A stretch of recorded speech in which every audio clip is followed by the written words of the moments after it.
ஒரு ஊர்ல ராகவையா அப்படிங்கிற ஒருத்தர் இருந்தாரு. அவரு ரொம்பவே பேரசக்காரரு. அவருடைய தம்பி பேரு ராமையா. ஆனா அவன் ரொம்பவும் நல்லவன். ராமையா கிட்டயும் ராகவையா கிட்டயும் நிறைய சொத்துக்களும் இருந்துச்சு. ராகவையாவோட அப்பா இறந்து போனதுனால சொத்துக்களை 2 பேரும் சமமா பிரிச்சுக்கிட்டா நல்லா இருக்கும் அப்படின்னு அவங்க நினைச்சாங்க. ஆனா பேரசக்காரனான ராகவையா சொத்துக்கள் எல்லாத்தையுமே அவன் மட்டுமே அனுபவிக்கணும் அப்படின்னு ஆசைப்பட்டான். என்ன ஆனாலும் இந்த சொத்து எல்லாம் எனக்கு தான் சொந்தமாகணும். என்ன சொல்ற கல்பனா? நீங்க சொல்றதும் உண்மைதாங்க. சொத்தெல்லாம் நம்ம கிட்ட தான் இருக்கணும். அதுக்கு ஏதாவது ஒரு யோசனையை யோசிச்சு வைங்க. நாளைக்கு எப்படியும் பஞ்சாயத்து இருக்குல்ல, பஞ்சாயத்துல நான் ஏதாவது பொய்ய சொல்லி மொத்த சொத்தையும் நானே எடுத்துக்க பார்க்கறேன். நீயும் எனக்கு கொஞ்சம் உதவி பண்ணு. அப்படி ராகவையாவும் கல்பனாவும் அவங்க வீட்டுல பேசிக்கிட்டு இருந்தாங்க. இது இப்படி இருக்கும்போது இன்னொரு பக்கம் ராமையா அவனுடைய மனைவி சீதா கிட்ட இப்படி சொல்லிக்கிட்டு இருந்தான். அப்பா திடீர்னு இறந்து போனதால எனக்கு ரொம்ப கவலையா இருக்கு. என்னங்க பண்றது, வயசானவங்க எப்போ நம்மள விட்டுட்டு போவாங்கன்னு யாராலையுமே சொல்ல முடியாது. இந்த மாதிரி நேரத்துல நீங்க தான் கொஞ்சம் தைரியமா இருக்கணும். ஆமா, நாளைக்கு உங்க அண்ணன் உங்களை பஞ்சாயத்துக்கு கூப்பிட்டுருக்கிறாருல்ல, ஒருவேளை சொத்து பிரிக்கிறத பத்தி அங்க பேசுவாரோ என்னவோ. ஆமா, அப்பா இறந்துட்டாரு. சொத்தை அண்ணன் பிரிக்க போறான். சொத்து பிரிச்சு கொடுத்த உடனே அந்த சொத்துல பாதி பகுதியை எடுத்து காசிக்கு போய் அங்க இருக்கிற சிவன் பக்தர்களுக்கு நான் தானமா கொடுக்க போறேன். நல்ல விஷயம்தாங்க சொல்லிருக்கீங்க. நமக்கு வர பணத்துல 10% நம்ம கடவுளுக்கு தான் பயன்படுத்தணும். அப்படி ராமையாவும் சீதாவும் முடிவு பண்ணியிருந்தாங்க. அடுத்த நாள் எல்லாருமே சேர்ந்து பஞ்சாயத்துக்கு போனாங்க. அங்க ராகவையா எல்லார் முன்னாடியும் இப்படி பேசினா. அப்பா ரொம்ப கஷ்டப்பட்டு இந்த சொத்தெல்லாம் சம்பாதிச்சாரு. அவருக்கு என் மேலதான் நிறைய நம்பிக்கை. ஆனா எங்க அப்பாவுக்கு என் தம்பி மேல நம்பிக்கை இருந்ததே இல்லை. அவன்கிட்ட சொத்து இருந்தா அதை நிச்சயமா அவன் வீணாக்க தான் செய்வான். அட, ஏன் மாமா இப்படி சொல்றீங்க? என் புருஷன் அப்பாவியா இருக்கலாம், ஆனா பணத்தை வீணாக்க மாட்டாரு. எங்களுக்கும் புள்ளக்குட்டி இருக்கு. அவங்க எல்லாரும் ஹாஸ்டல்ல படிச்சுக்கிட்டு இருக்காங்க. உங்களுக்கு தெரியும்ல, பசங்க படிக்கிறதுக்கு எவ்வளவு செலவாகும்னு. நாளைக்கு நாளானிக்கோ அவங்களுக்கு கல்யாணம் வேற பண்ணி வைக்கணும். அப்படி இருக்கும்போது சொத்து இல்லாம நாங்க 2 பேரும் என்னதான் பண்றது? அப்படின்னா முதல்ல நீங்க எங்க நம்பிக்கையை சம்பாதிங்க. அப்பா கிட்ட இருக்கிற சொத்துங்கள்ல அதிகமா இருக்கிறது வயல் தானே. நீங்களே சொந்தமா ஒரு நிலத்துல விவசாயம் பண்ணி விளைய வச்சு காட்டுங்க. அப்பா உங்களுக்கு சொத்தை கண்டிப்பா கொடுக்குறேன். நான் விவசாயம் பண்றதுக்கு தயாரா தான் இருக்கேன். சொல்லுங்க, எங்க செய்யணும்? அது உன் விருப்பம். எங்க வேணும்னாலும் விவசாயம் பண்ணிக்கோ. ஆனா எனக்கு வேண்டியது வெறும் லாபம் மட்டும்தான். எங்களுக்கு வயல் எங்க இருக்கு மாமா? நீங்க கொஞ்சம் வயல் கொடுத்ததானே அதுல விவசாயம் செஞ்சு நாங்க நிரூபிக்க முடியும். என்னால வயல் தர முடியாது. நீங்களே ஏதாவது வயலை பார்த்துக்கோங்க. விளைச்சலையும் விளைய வச்சு காட்டுங்க. இன்னொரு பக்கம் நானும் விவசாயம் பண்றேன். நம்ம 2 பேர்ல அதிக லாபம் யாருக்கு வருதோ அவங்களுக்கு தான் சொத்து சொந்தம். அப்படின்னு சொல்லி ராகவையா அங்கிருந்து போயிட்டாரு. ராமையாவுக்கும் சீதாவுக்கும் என்ன பண்றது அப்படின்னே புரியல. சீதா, அண்ணன் இதை வேணும்னே பண்ற மாதிரி தான் எனக்கு தோணுது. நீங்க சொல்றது உண்மைதாங்க. ஆனா நாம இப்ப யோசிக்க வேண்டியது அத பத்தி இல்லங்க. இப்ப விவசாயம் பண்றதுக்கு நமக்கு ஒரு வயல் வேணும். அதுக்கு என்ன பண்ணணும் அப்படிங்கறதான் யோசிக்கணும். என் நண்பர்கள் கிட்ட நிறைய வயல் இருக்கு. அவங்க கிட்ட போய் யாராவது ஒருத்தவங்க வயலை கொடுங்கன்னு கேட்குறேன். விளைச்சல் வந்ததுக்கு அப்புறம் வயலை திரும்ப கொடுக்கறேன்னு சொல்றேன். அப்படி சொல்லி ராமையா உதவி கேட்கறதுக்காக ஊருக்குள்ள போனான். முதல்ல ராமையா அவனுடைய உயிர் நண்பனான கிரிய தான் பார்க்க போனான். என்ன ராமையா, உங்க அண்ணா சண்டை பஞ்சாயத்து வரைக்கும் வந்துடுச்சு போல. ஆமா கிரி, நான் விவசாயம் பண்ணணும். விவசாயம் பண்ணி லாபம் சம்பாதிச்சு நான் யாருக்கும் குறைஞ்சவன் கிடையாதுங்கிறத எல்லாருக்கும் நிரூபிக்கணும். ஆனா இப்ப விவசாயம் செய்ய என்கிட்ட நிலம் இல்லை. உன்னுடைய நிலத்தை கொடுத்தா நான் விவசாயம் பண்ணுவேன். விளைச்சல் வித்து வர்ற மொத்த லாபத்தையும் நான் உனக்கே கொடுத்துட்றேன். என்னால் விவசாயம் செய்ய முடியும்னு நான் நிரூபிச்சா போதும். இங்கே பாரு ராமையா, உனக்கு வயல் கொடுக்கறதுல எனக்கு எந்த கஷ்டமும் இல்லை. ஆனால் உங்கள் அண்ணன் தான் ஊர்லேயே பெரிய மனுஷன். உனக்கு நான் வயல் கொடுத்து உதவி செஞ்சேன்னு அவருக்கு தெரிஞ்சது எனக்கு நிறைய தொந்தரவு கொடுப்பாரு. இந்த ஒரு விஷயத்துல என் உதவியை எதிர்பார்க்காத. அப்படி சொல்லி கிரி ராமையாவுக்கு உதவி செய்யல. பாவம் ராமையா ஊருக்குள்ள அவனுக்கு தெரிஞ்ச எல்லார்கிட்டயும் போய் அவன் விவசாயம் செய்ய வயல் வேணும்னு கேட்டான். ஆனா யாருமே அவனுக்கு வயல் கொடுக்க தயாராவே இல்ல. என்னங்க ஆச்சு? உங்க நண்பருங்க யாராவது விவசாயம் செய்ய வயல் கொடுக்கறேன்னு சொன்னாங்களா? இல்ல சீதா, நான் எல்லார்கிட்டயுமே கேட்டேன். வெறும் வயலை மட்டும்தான் கேட்டேன். விளைச்சல் முடிஞ்சதும் வர்ற மொத்த லாபத்தையும் அவங்களுக்கே தரேன்னு சொன்னேன். ஆனா யாருமே எனக்கு வயல் கொடுக்கவே இல்லை. அப்படி சீதாவும் ராமையாவும் ரொம்பவும் வருத்தப்பட்டுக்கிட்டு இருந்தாங்க. ராமையாவோட வீட்டுல ஒரு சிவலிங்கம் இருந்துச்சு. தினமும் சீதாவும் ராமையாவும் 2 பேருமே சேர்ந்து அந்த சிவலிங்கத்துக்கு பூஜைய பண்ணிக்கிட்டு இருந்தாங்க.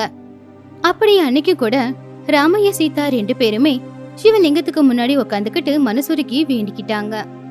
என்ன சாமி இது? எங்க அண்ணன் என்னை ஏமாத்தி என்னோட மொத்த சொத்தையும் புடுங்கலான்னு நினைக்கிறான். எனக்கு 2 பொண்ணுங்க இருக்காங்க. அவங்க பட்டணத்துல பெரிய படிப்பு படிச்சுக்கிட்டு இருக்காங்க. அவங்களுக்கு கல்யாணம் பண்ணணும்னா எனக்கு நிச்சயமா இந்த சொத்து தேவைப்படும் அப்படின்னு ராமையா சீதா 2 பேருமே சிவன் கிட்ட வேண்டிக்கிட்டாங்க. சீதா ராமையாவை சமாதானம் பண்ண முயற்சி பண்ணிக்கிட்டு இருந்தான். அதுக்குள்ள லிங்கத்துக்குள்ள இருந்து ஒரு வெளிச்சம் வந்துச்சு. ராமையாவும் சீதாவும் அதை பார்த்து ரொம்பவும் ஆச்சரியப்பட்டாங்க. வெளிச்சம் வந்த கொஞ்ச நேரத்துக்குள்ளாரியே சிவலிங்கத்துக்குள்ள இருந்து சிவன் வெளியில வந்தாரு. ராமையா, உன்னுடைய கஷ்டம் என்னங்கிறது எனக்கு புரியுது. உனக்கு பெரிய அநியாயம் நடக்க போகுது. ஆமா சாமி, என்னை நான் நிரூபிச்சிக்க கூட எனக்கு எந்த ஒரு வாய்ப்புமே கிடைக்கிறதில்ல. ஒரு பக்கம் என்னோட அண்ணன் விவசாயம் பண்ண ஆரம்பிச்சிட்டான். ஆனா நான் விவசாயம் செய்யறதுக்கு வயல் கூட இல்லாம நின்னுக்கிட்டு இருக்கேன். ராமையா, வயல் இல்லைன்னா என்ன? உனக்கு தான் இவ்வளவு பெரிய வீடு இருக்கே. இந்த வீட்லயே நீ விவசாயம் பண்ணா என்ன தப்பு? அது எப்படி சாமி இப்படி சொல்றீங்க? வீட்டுக்குள்ளாரே எப்படி விவசாயம் செய்ய முடியும்? நீ என் மேல இருக்கிற பக்தியோட வீட்டுல விவசாயத்தை ஆரம்பி. மத்த எல்லாத்தையும் நான் பாத்துக்கிறேன். உன் கூடவே இருந்து உன்னை ஜெயிக்க வைக்கிறேன் அப்படின்னு சொல்லி மகாசிவன் அங்கிருந்து மறைஞ்சு போயிட்டாரு. சீதாவுக்கும் ராமையாவுக்கும் என்ன அப்படின்னே ஒண்ணுமே புரியல. ஆனா சாமி சொன்னதுனால அவங்க வீட்டிலேயே விவசாயம் செய்யலாம் அப்படின்னு முடிவு பண்ணாங்க. முதல்ல ராமையா சீதா 2 பேரும் அவங்க வீடு முழுக்க உழுதாங்க. விவசாயம் செய்யறதுக்கு ஏத்தாப்புல அந்த மண்ணை அவங்க சரி பண்ணாங்க. இப்பெல்லாம் வெங்காயத்துக்கு நிறைய விலை கிடைக்கிது. அதனால நாம வெங்காயத்தை விளைய வைக்கலாம். எல்லாம் நல்லாதாங்க இருக்கு. ஆனா வீட்டுக்குள்ள விளைச்சல் எப்படிங்க விளையும்? சூரிய வெளிச்சமும் இல்ல, காத்தும் இல்ல. அப்புறம் எப்படிங்க? அதெல்லாம் எனக்கு தெரியாது. என் சிவன் வீட்லயே விவசாயம் பண்ண சொன்னாரு. அவர் சொன்னபடி நான் வேலையை ஆரம்பிக்கிறேன். எல்லாத்தையும் அவர் பார்த்துப்பாரு. அப்படி ராமையா அவன் ஏற்பாடு பண்ண பூமியில வெங்காயத்தை விளைய வைக்கணும்னு நினைச்சான். சாமி, நீங்க சொன்ன மாதிரியே நான் விவசாயம் பண்ண ஆரம்பிச்சிட்டேன். இனி எல்லாத்தையும் நீங்க தான் பார்த்துக்கணும். அப்படி ராமையா வேண்டிக்கிட்ட உடனே சிவலிங்கத்துக்குள்ள இருந்து சூரியனுடைய வெளிச்சம் வந்து வெளிச்சல் மேல விழுந்துச்சு. அது மட்டும் இல்ல, சில்லுன்னு காத்தும் வந்துச்சு. அப்படி விவசாயம் செய்யறதுக்கு தேவையான அந்த வானிலைய சூழ்நிலைய சிவனே உருவாக்குனாரு. அத பார்த்து சீதா ராமையா 2 பேருமே ரொம்பவும் சந்தோஷப்பட்டாங்க. நான் சொன்னேன்ல, என் சிவன் நிச்சயமா என்ன காப்பாத்துவாருன்னு. அப்படியே நடக்குது பாரு. வயல்ல விவசாயம் செய்யும் போது எப்படி வெளிச்சமும் காத்தும் வருமோ அதே மாதிரி தான் நம்ம வீட்டுக்குள்ளேயும் வந்துகிட்டே இருக்கு. ஆமாங்க, நீங்க சொல்றது உண்மைதான். ஆனா விளைச்சல் விளையணும்னா தண்ணி ரொம்ப முக்கியமாச்சே. தண்ணிக்கு இப்ப நம்ம என்னங்க பண்றது? சூரிய ஒளியையும் வெளிச்சத்தையும் காத்தையும் கொடுத்த அந்த சிவன் தண்ணிய கொடுக்க மாட்டாரா என்ன? அப்படி ராமையா சொன்ன உடனே சிவலிங்கத்துல இருந்து கங்கை நீர் வெளியில வந்துச்சு. அந்த தண்ணிய ராமையா விளைச்சல் விளைய வைக்க பயன்படுத்திக்கிட்டான். அப்படி ராமையா வீட்டுக்குள்ளேயே வெங்காயத்தை விளைய வச்சுக்கிட்டு இருந்தான். இன்னொரு பக்கம் ராகவையா வெயில்ல கஷ்டப்பட்டு வயல்ல வேலை பார்த்து விவசாயமும் செஞ்சுக்கிட்டு இருந்தான். இப்படியே சில நாட்களும் போச்சு. ராகவையா அவன் வெளிய வச்ச வெங்காயத்தை டிராக்டர்ல நெருப்பி எடுத்துக்கிட்டு அதுக்கப்புறம் மார்க்கெட்டுக்கு போய் அங்க இருக்கிற டீலர் கிட்ட அது எல்லாத்தையும் வித்தான். இந்த போட்டியில ஜெயிச்சது நான் தான்.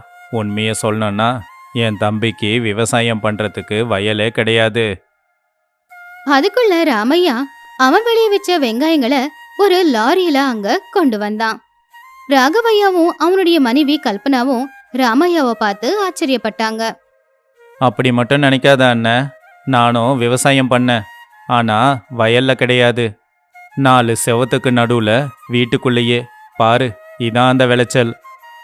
அப்படி ராமையா அவன் கொண்டு வந்த அந்த வெங்காயத்தை டீலர் கிட்ட வித்தான். ராகவையா கொண்டு வந்த அந்த வெங்காயத்தை விட ராமையா கொண்டு வந்த வெங்காயம் அந்த டீலருக்கு ரொம்பவே பிடிச்சு போனதுனால அவரு அதைத்தான் வாங்கினாரு. அப்படி அதை வாங்கின டீலர் ராமையாவுக்கு அதிகமா பணத்தையும் கொடுத்தாரு. போட்டியில தோத்துட்டேன்னு கவலைப்படாத அண்ணன். நான் ஒன்றும் மொத்த சொத்தையும் உன்கிட்ட இருந்து வாங்க வரல. என் பங்கு என்னவோ அதை மட்டும் எனக்கு கொடு, போதும். அப்படி ராகவையா அவன் செஞ்ச தப்ப புரிஞ்சுக்கிட்டு ராமையாவுக்கு கொடுக்க வேண்டிய பங்கை கொடுத்துட்டான். அப்படி சிவனுடைய பக்தனான ராமையா வீட்டிலேயே வெங்காயத்தை வெளியே வச்சு அந்த போட்டியில ஜெயிச்சிட்டான். கைலாயத்துல அன்னை பார்வதி பூந்தோட்டத்துல பூத்திருந்த பூக்களை பாத்துக்கிட்டு இருக்காங்க. இன்னொரு பக்கம் விநாயகர் வேதங்களை படிச்சுக்கிட்டு இருந்தாரு. அப்போ சிவன் தியானம் செஞ்சுக்கிட்டு இருந்தாரு.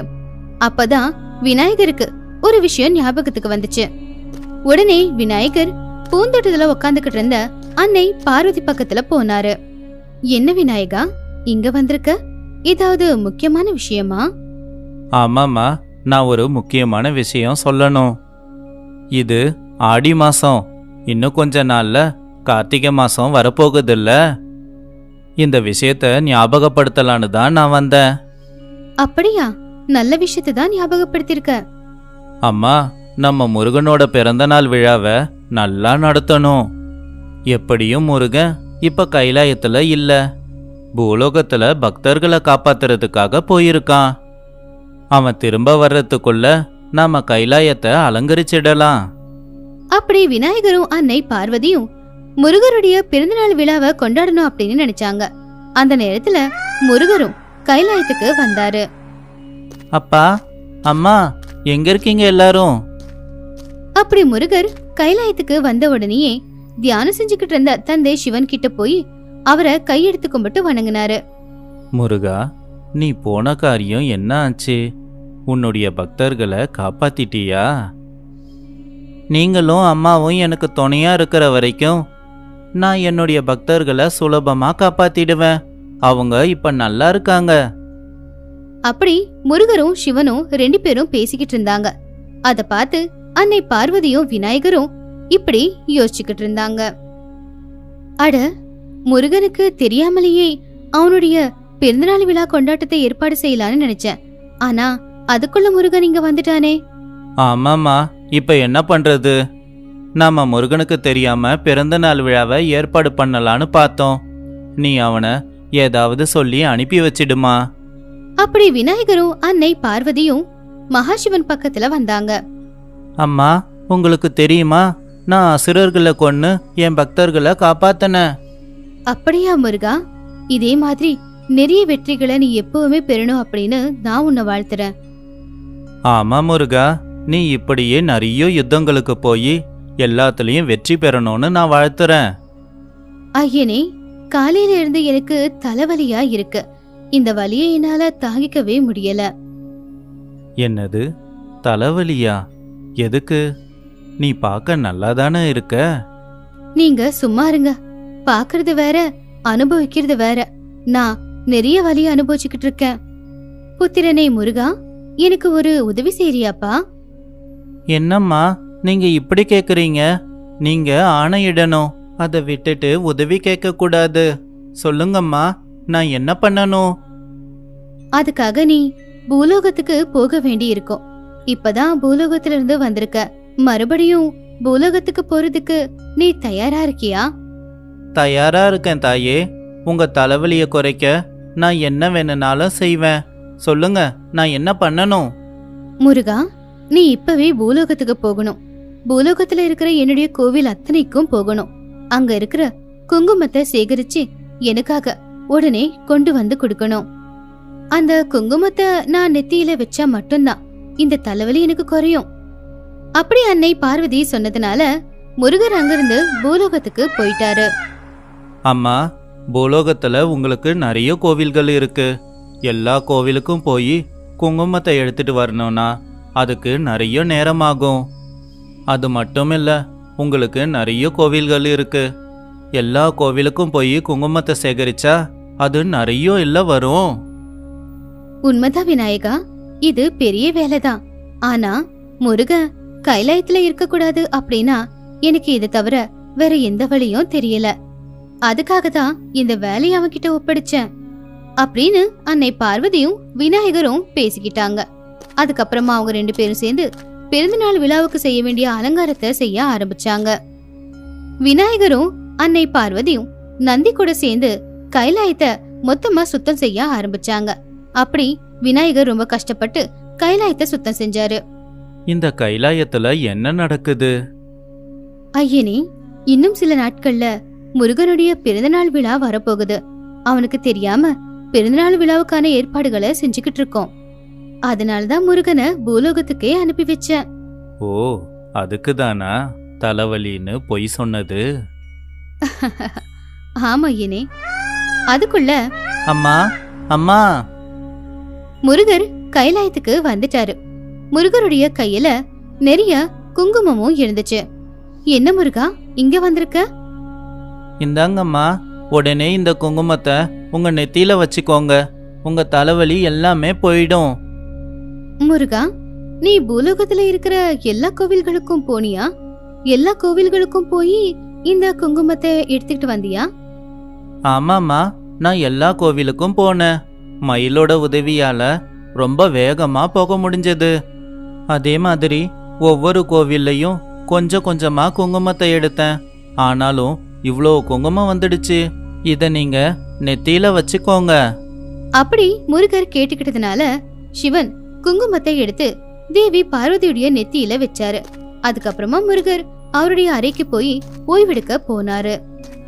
என்னம்மா இது, கொஞ்ச நேரம் கழிச்சு வருவான்னு பார்த்தா உடனே வந்துட்டான். உண்மையிலேயே இவன் ரொம்ப அற்புதமானவன். எந்த வேலையா இருந்தாலும் ஒரு நொடியில செய்யறான். ஐயனே, நீங்க தான் ஏதாவது ஒரு வழிய சொல்லணும். இப்பவே முருகனை இங்கிருந்து அனுப்பியே ஆகணும்.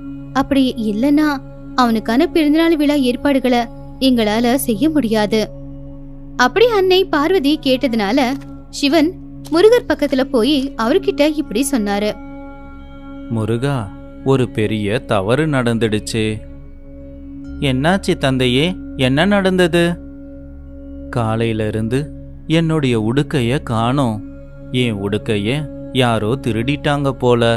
நிச்சயமா அது அசுரர்களுடைய வேலையா தான் இருக்கணும். நீ எல்லா உலகத்துக்கும் போய் உடுக்கைய தேடிட்டு வா. நிச்சயமா தந்தையே, நான் இப்பவே உடுக்கைய தேடி போறேன். அப்படி முருகர் மறுபடியும் உடுக்கையை தேடி அங்கிருந்து போனாரு. அட, முருக கைலாயத்துல இருந்து போய்கிட்டு இருக்கா? ஆமா ஐயனே, அவன்கிட்ட என்ன வேலையை ஒப்படைச்சீங்க? உடுக்கைய காணோன்னு சொன்ன, அதை தேடித்தான் போய்கிட்டு இருக்கான்.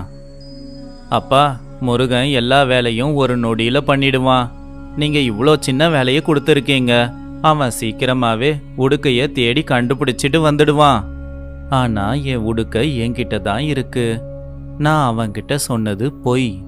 நானாவே அவன் பார்வையில படுற மாதிரி உடுக்கைய போடுற வரைக்கும் அவன் அதை தேடிக்கிட்டு தான் இருப்பான். அப்படி சிவன் சொன்னதுனால அன்னை பார்வதி விநாயகரும் மறுபடியும் கைலாயத்தை சுத்தம் செய்யற வேலைய ஆரம்பிச்சாங்க. அதுக்கப்புறமா பூந்தோட்டத்துல பூத்திருந்த பூக்களை எடுத்துட்டு வந்து கைலாயத்தை அலங்கரிச்சாங்க.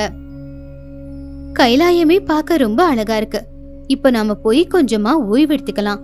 மறுபடியும் வேலைய நாளைக்கு ஆரம்பிக்கலாம். அப்படி கைலாயத்தை அலங்காரம் செஞ்சதுல அவங்க 2 பேரும் ரொம்பவே சோர்வடைஞ்சிட்டாங்க. அதனால விநாயகரும் அன்னை பார்வதியும் போய் அவங்க அறையில ஓய்வெடுத்தாங்க. அடுத்த நாள் காலையிலேயே எழுந்திருச்சு முருகருக்கு பிடிச்ச பலகாரங்களை அவங்க 2 பேரும் செய்ய ஆரம்பிச்சாங்க. அம்மா, தம்பிக்காக என்னென்ன பலகாரங்கள் செய்றீங்க? உங்க 2 பேருக்கும் ரொம்பவே பிடிச்ச லட்டுக்களை தயார் பண்ணிக்கிட்டு இருக்கேன். அதே மாதிரி முறுக்கு, அதிரசம், கொழுக்கட்டை எல்லாத்தையுமே செய்றேன். இது முருகனுக்கு ரொம்பவே பிடிக்கும்ல. இது எல்லாத்தையும் உங்களால தனியா பண்ண முடியாதுமா. உங்களுக்கு நானும் உதவி செய்யறேன். அப்படி சொல்லி விநாயகரும் அவங்களுக்கு உதவி செஞ்சுக்கிட்டு இருந்தாரு. அப்படி அவங்க 2 பேரும் சேர்ந்து வேகமா பலகாரங்களை செஞ்சுக்கிட்டு இருந்தாங்க. இப்படி இருக்கும்போது தேவி பார்வதிக்கு ஒரு யோசனை வந்துச்சு. முருகனுக்கு ஏதாவது ஆயுதத்தை பரிசா கொடுத்தா ரொம்ப நல்லா இருக்கும். அவன் எப்பவுமே யுத்தம் செஞ்சு ஜனங்களை காப்பாத்திக்கிட்டே இருக்கான்ல. ஆமா, அவனுக்கு ஒரு ஆயுதம் தேவைப்படும். எனக்கு கொஞ்சம் அவகாசம் கொடுங்க, நான் இப்பவே ஒரு ஆயுதத்தை தயார் பண்ணி அவனுக்காக எடுத்துட்டு வரேன் அப்படின்னு சொல்லி அன்னை பார்வதி தியானம் செஞ்சு சக்திகளை பயன்படுத்தி ஒரு ஆயுதத்தை உருவாக்குனாங்க. அந்த ஆயுதம் தான் வேல். அப்படி பிறந்தநாள் விழா ஏற்பாடுகள் எல்லாமே நல்லபடியா முடிஞ்சதுனால எல்லாரும் அதை பார்த்து ரொம்பவே சந்தோஷப்பட்டாங்க. அதுக்கப்புறமா சிவன் அவருடைய உடுக்கைய முருகர் கண்ணுல படுற மாதிரி போட்டாரு. முருகர் உடனே அந்த உடுக்கையை எடுத்துக்கிட்டு கைலாயத்துக்கு பயணம் செஞ்சாரு. கைலாயமே கலகலப்பா இருக்கிறத பார்த்து முருகர் ஆச்சரியப்பட்டாரு. அட, என்ன கைலாயமே கலகலப்பா இருக்கு, இங்க என்ன நடக்குது? அப்படி சொல்லி முருகர் அவர் எடுத்துட்டு வந்த உடுக்கைய தந்தை சிவன் கிட்ட போய் கொடுத்தாரு. அந்த நேரத்துல அன்னை பார்வதியும் விநாயகரும் முருகர் முன்னாடி வந்து நின்னு இப்படி சொன்னாங்க. பிறந்த நாள் வாழ்த்துக்கள் புத்திரனே. பிறந்த நாள் வாழ்த்துக்கள் முருகா. இந்த மாதிரி பிறந்த நாள் நிறைய கொண்டாடணும்னு நான் வாழ்த்துறேன். அப்படி கைலாயத்துல இருக்கிற அத்தனை பேரும் பிறந்த நாள் வாழ்த்துக்கள் சொன்னதை கேட்டு முருகர் ரொம்பவும் ஆச்சரியப்பட்டாரு. அப்படியே அவங்க எல்லாரும் அவங்க கையில வச்சிருந்த பூக்களை எடுத்து முருகர் மேல தூவுனாங்க. முருகர் ரொம்பவும் சந்தோஷப்பட்டாரு. இன்னொரு பக்கம் அன்னை பார்வதி முருகருக்காக உருவாக்குன ஆயுதமான வேலை பரிசா முருகர் கிட்ட கொடுத்தாங்க. முருகர் அந்த ஆயுதத்தை பார்த்து ரொம்பவும் சந்தோஷப்பட்டாரு. ரொம்ப நன்றி தாயே, இந்த ஆயுதம் ரொம்ப நல்லா இருக்கு. இந்த மாதிரி ஆயுதத்தை பரிசா கொடுத்ததுக்கு உங்களுக்கு ரொம்ப நன்றி. அது மட்டும் இல்ல புத்திரனே, நான் உனக்கு பிடிச்ச பலகாரங்கள் அத்தனையும் செஞ்சு வச்சிருக்கேன். வா, வந்து சாப்பிடு. அதுக்கு முன்னாடி செய்ய வேண்டிய முக்கியமான வேலை ஒண்ணு இருக்கு அப்படின்னு சொல்லி முருகர் அன்னை பார்வதியோட கால்லையும் தந்தை சிவனுடைய கால்லையும் விழுந்து அவங்க கிட்ட ஆசிர்வாதமும் வாங்கினாரு. முருகரும் ரொம்பவே சந்தோஷப்பட்டாரு. அப்படி கைலாயத்துல சிவனுடைய குடும்பமே அன்னைக்கு முருகருடைய பிறந்தநாள் விழாவை நல்லபடியா கொண்டாடினாங்க.